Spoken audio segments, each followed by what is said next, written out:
Hey there friends, I hope this finds you well. Today we're having a quick fun one about connections. Connecting things crisscross applesauce. This familiar symbol, today we'll be talking about it as the Greek letter. In ancient or classical ways of speaking, they'll call it chi. Oh, gross. But it's really he, is how you say it, he. Or sometimes people say key, like in my favorite video game, Kingdom Hearts. Yeah. Kingdom Hearts 3 just came out.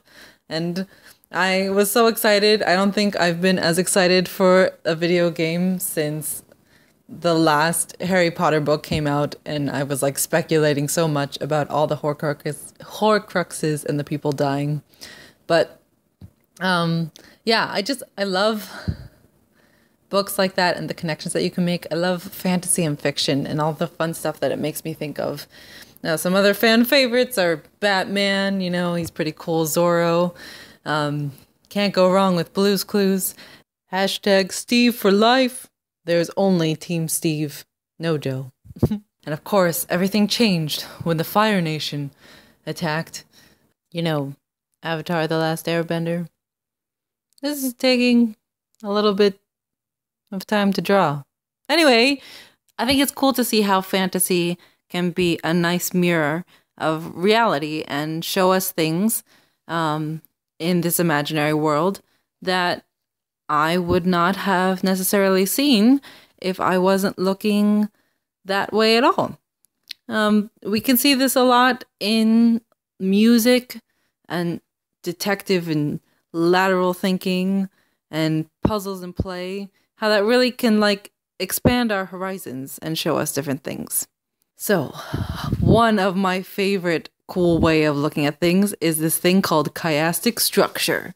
Say you've got 5 things to talk about. First you talk about A, then you talk about B, and then you talk about C. And then you talk about something like B but different, and then you finish it off with something like A but different. There's this cool structure that has an X in the middle, and then the center point is X marks the spot, your like main talking point. And it doesn't even have to be in fiction that you do stuff like this. You can do it in your everyday ritual, whether that means, you know, lighting candles and religious stuff, or the ritual of brushing your teeth every day. You can do it in how you organize and plan your time with like daily planning or year calendars. And like I mentioned before, organizing. Organizing is cool, putting boxes and rearranging things. There's always that temptation, right, to like try to escape reality into imaginary things on the one extreme, and on the other hand, to say, I don't need any kind of imagination and I can just be purely objective. But like most things in life, the sweet point is finding the balance in the middle.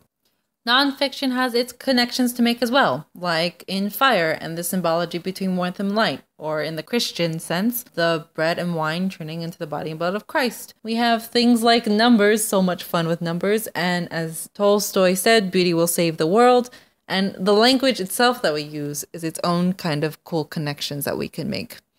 And there's also just, you know, the visual connections of the rainbow and Roy G. Biv and all colors, because life is not black and white, it's full of many colors. Even something as boring, or for me exciting, as math, using all those variables and symbols.